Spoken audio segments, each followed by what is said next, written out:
What is up, guys? Woo here, back with a brand new video, and today we are going to be doing part 6 of What If Deku Had the Speed Force. Now in this part, we're only going to be going over the first part of the sports festival, which was the obstacle race. So, you know, if you want to catch up on what's been going on, I compiled the first 5 parts into a video. Link will be in the description box below.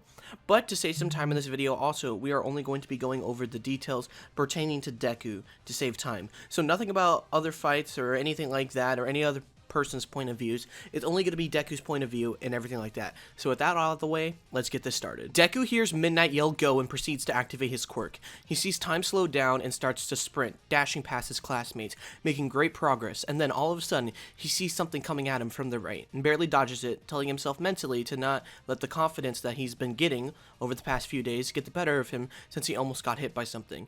He turns around and sees a 0-pointer robot from the practical exam and quickly decides he knows what's to do.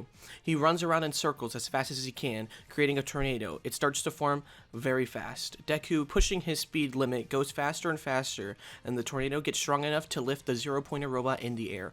All his classmates sit there in pure amazement by this display of speed, and then they try to get past the tornado, but some of the students who try get sucked in. Deku notices that the students are getting pulled into the tornado and stops it immediately, making the students fly everywhere along with the 0-pointer robot, making a huge crash onto the floor, breaking.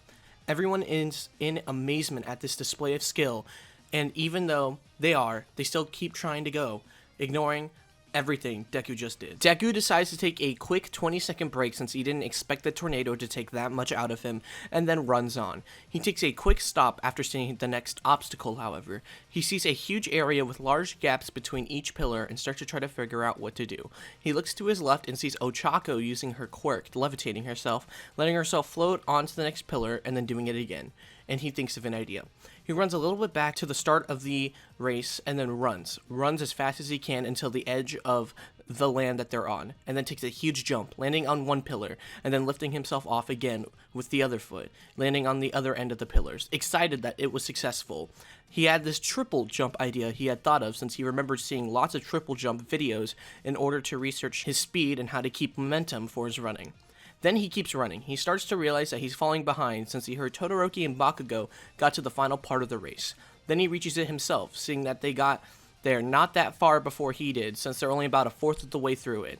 And then he takes a huge step and instinctively dodges since he felt the floor crumble around him, and then sees a giant smoke of air in his face, realizing that it's full of explosions. Deku immediately thinks of an idea and runs in a zigzag style, setting off a bunch of explosions, slowing down the people behind him and purposely doing the zigzag, so by the time he reaches Todoroki and Bakugo, a landmine will explode in their faces. Or at least, that's what he's guessing.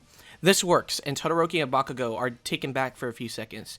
Deku takes advantage of this and starts to go in a straight, sprinting line, using his speed quirk to the fullest, trying his fastest to get to the finish line. He quickly turns after seeing everything that's been going on, and sees that they're really behind. He jumps in excitement as he crosses the finish line, winning first place in the first round. Deku jumps in excitement, getting super excited about finishing first. Then he takes a minute on the floor since he used more energy than he expected during the race, and the rest of the class slowly finishes the race. And then they ask Deku how he managed to do half the stuff he learned, and he explains that he thought of the quirk wrong this entire time. He had thought of his Speed Force quirk as only being able to use one part of his body at a time, but it spread out through his whole body, and he was wasting so much energy without even realizing it, that he would end up exhausted after a few seconds. So now he uses the quirk to the fullest ability. He believes he can go faster than he is right now, but he needs more training. The class looks at him in amazement as they all gather around Midnight to hear the next challenge they have to do in the sports festival.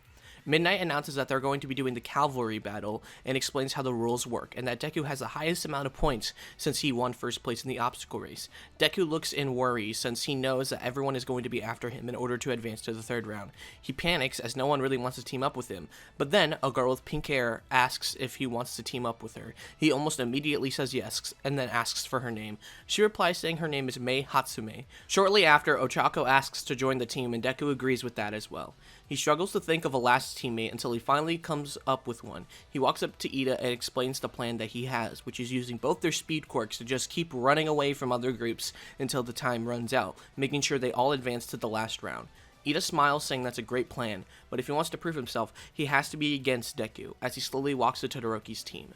Deku thinks to himself, trying to come up with a new plan. He looks on and sees Tokoyami. He asks if he wants to join their team and explains to him a new plan. Tokoyami seems interested by this new plan and likes it a lot, and agrees to join their team.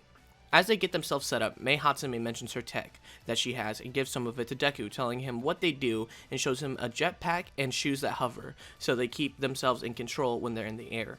Deku, seeing this, gets excited and readies himself up, changing his plan one more time now with the equipment in hand. He gets his team ready as they hear the cavalry battle beginning. Boom! And that's going to be it, guys. What If Deku Had the Speed Force Part 6 is done now. Now, I know, well, it's not done, not the series, but this part. Now, it was a pretty short video. I know. I'm sorry. I'm really getting back into the swing of things here. So, the next video should be a little longer, hopefully. I'm going to be trying to upload more again. It's 2020. You know, we got to start the year off right. Yeah, so if you guys like this video, be sure to like, favorite, comment, subscribe. If you guys want part 7 of What If Deku Had the Speed Force, we're going to make the like goal 250. So, that's going to be the like goal if you guys want the series to continue. I'm going to be doing a compilation of parts 1 through 10 of What If Deku Was Quirkless. We're going to get all 10 parts, compile it into one giant video. Then we're going to release part 11. And I think I'm going to make that the finale, depending on how far I get into the scripting of that before I feel like I need to record it. So that's going to be it. If you guys enjoyed this video, be sure to like, favorite, comment, subscribe. See you guys in my next video. Peace out.